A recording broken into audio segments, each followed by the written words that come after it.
Good evening, ladies and gentlemen. This Friday, the 31st of January 2014, this is John FARACLAS of Allaboutshipping from London with the latest news about the freight markets and beyond. The BDI was down in direct continuation, if I may use a chartering term, to 1,110 points, down 17 from yesterday and down over 136 since last week. That's a big fall.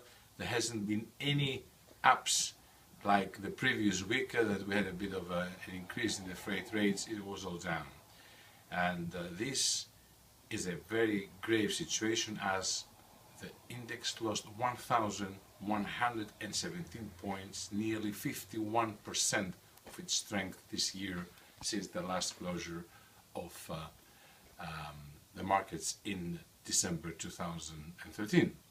The BCI, which was the main index making the market, making waves, was down.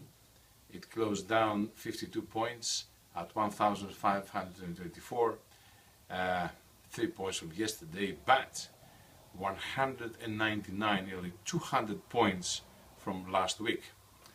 That was the biggest loss of an index during this last period, but an important one.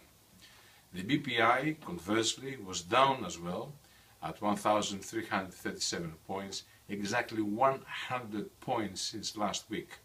Only yesterday the index lost 10 points, but this overall of 100 points tells you a lot. And we will remain a bit on the BPI because this will be the index which will govern, let's say, the markets in the next 3 to 4 years, even 5 years, vis-à-vis the closure, the not opening of the new Panama Canal on time. This would be a very, very big problem and will affect not only the Panamax but the post-Panamax ships. The BSI lost 72 points, standing now at 996. It was the first time that it went down the barrier of the 1,000. 126 points from last week. Again, that's too much. The BSHI, the HSI, lost just 7 points, 28 points from the last week. Again, another barrier down below the 700 point mark. On the wets, the Baltic Dirty Dry Index closed down to 1,037 points, 28 points down since yesterday, and nearly 100 plus points since the previous week. Good news, if I may say so, the BCTI, the Baltic Clean Tanker Index, was stable at 605. So, ladies and gentlemen, where do we stand right now? Obviously, the existing factors of volatility and overcapacity indeed influence, and they have an effect on the markets. The worsening of global economy is the real issue and major problems, as technically all countries on a global scale are in red. The rest, believe you me, are simply accountancies, techniques and practices, and of course, above all, political lies. On the sales and purchase front, people and groups are not disciplined and continue the ordering of ships of any kind, so let it be that the most capable ones will survive, be it on the tramp or on the liner industry, and many synergies, of course, they take place, particularly on the liner trade. But this is a free economy. Of course, I must mention, which is an important issue, that Stolt-Nielsen warns of excessive orders for chemical carriers and blames the easy access of equity that raises new threats to another oversupply, and that's important to know.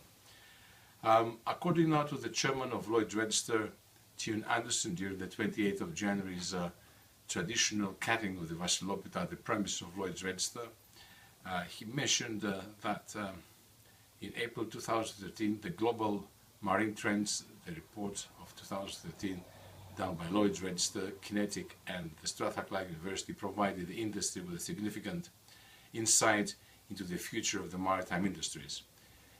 Well, while China will see the largest growth in commercial fleet and ownership, above all regions, Greece is expected to continue the dominant position in Europe. New buildings during 2013 have not been, in my personal view, a panacea, but be on guard. This is important. This is the oxymoron of the markets.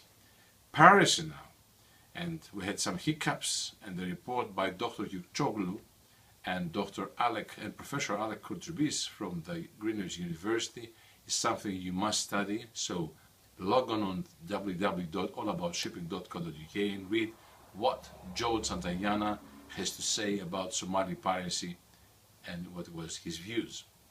Piracy, in my personal view, is here to stay. There is no political will whatsoever to eradicate same. In last week's report, by error, I mentioned that the Marshall Islands reached the 1 million. No, it was the 100 million tons of gross under their flag, and the event was celebrated, of course, in London.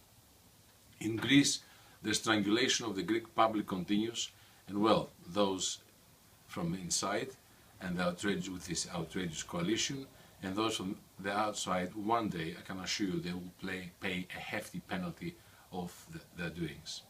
They tell me, of course, that these perpetrators will be publicly humiliated. As for the Greek opposition, it reminds me much like the opposition who took over in 1981, the Papadreou's clan with the tricky socialists, who ended up, at the end of the day, the socialists with expensive villas and flats and you name it, you know. And of course their mistresses became wives and so forth. This is an important issue to mention. Socialists with mistresses and the lot. And of course you all read these days the big scandals surrounding the Greek procurement, in particular the submarine issues and many other things. These politicians have no place in our community. And I'm sure that many people in Europe, they will lose their sleep because everybody was involved. It's not just all of a sudden that things in Greece were becoming a bit sore. I reiterate my view that the Hellenic shipyards, in particular the shipyard issue, will definitely bring down one day not only this administration, we don't know, but wait and see, but other administrations if the matter is not solved once and for all. And you don't know what's going to happen, because not many people from all walks of life know really what has happened in this issue, and they must know. The immigration was another issue lately, and again I said, and I have to say openly, yes, I did write an article, hands off the Hellenic Coast Guard. Frontex must intervene, and the creation of a European Coast Guard is a must. Many countries, particularly Turkey, together with other North African countries, must abide by the rules of law. Otherwise, it's going to be a very messy situation. So, the creation of a European Coast Guard with an emphasis in Mediterranean, a very hot spot, it is a must. Do not complain, because you don't know what the Coast Guard officers of any country come across. This is very, very important. Being down in the Mediterranean, you remember, well, all of you, I hope, that during my interviews at SBC television and in my reports, I have mentioned about the saga surrounding the Piraeus port authorities with the COSCO deal. Well, there are three piers there in the container terminal, the Sembo, as it is known in Greece. The two belong to the Chinese of COSCO, who work out very well. The one in the Greek hands was in red. I mean, unbelievable things, all being next to each other.